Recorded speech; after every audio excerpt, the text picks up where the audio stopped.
Take a deep breath with me, just for a moment now. Let me ask you, when was the last time you truly took a breath here in Bangladesh? A proper one, without feeling the rush of someone else's elbow or the impatient horn of a vehicle. Just inches away, we are a nation of incredible energy, of passion, and of progress. But we are also a nation, seems, in a perpetual, frantic hurry. Everywhere you look, you are racing. Not towards a finish line, but just racing. Think about your daily life. You are at the bus stand or a launch terminal. The vehicle is clearly full, but people are still shoving, pushing to get that one extra millimeter of space, that 1 second advantage.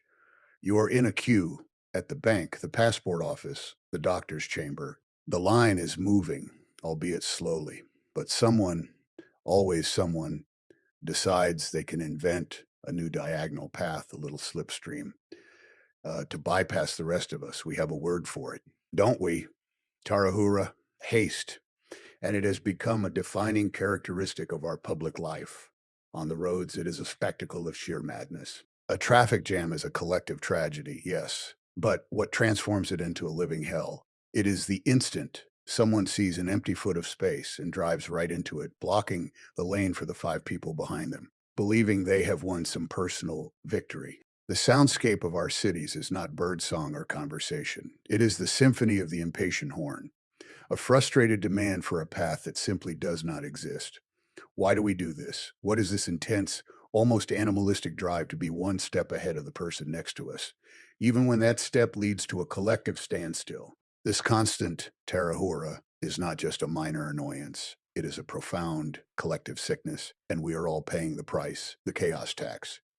First, there is the economic cost. How much productive time do we lose to a single driver blocking an intersection because he could not wait 30 seconds? How many transactions are delayed? How many vital resources are wasted because people are focused on creating personal advantage rather than facilitating collective flow?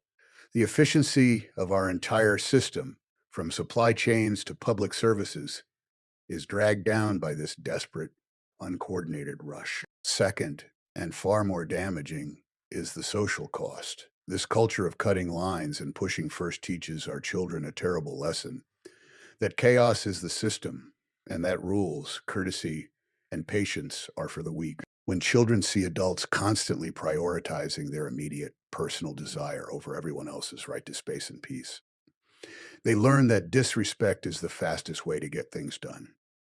What future are we building for the next generation? A future where the traffic signal is a suggestion, not a law.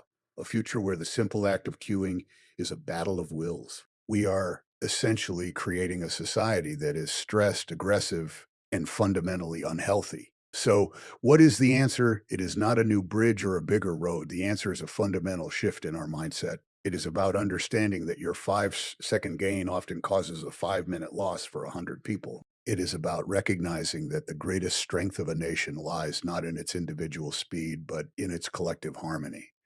The next time you are in a line, take a breath. Remind yourself the destination will still be there. The time you save by pushing will be instantly negated by the gridlock you helped create.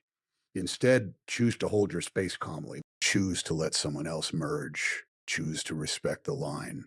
We talk so much about Shonar Bangla, the golden Bengal. But a golden nation is not just prosperous, it is also peaceful, patient, and orderly. Let us commit to slowing down one person at a time and start building that orderly future brick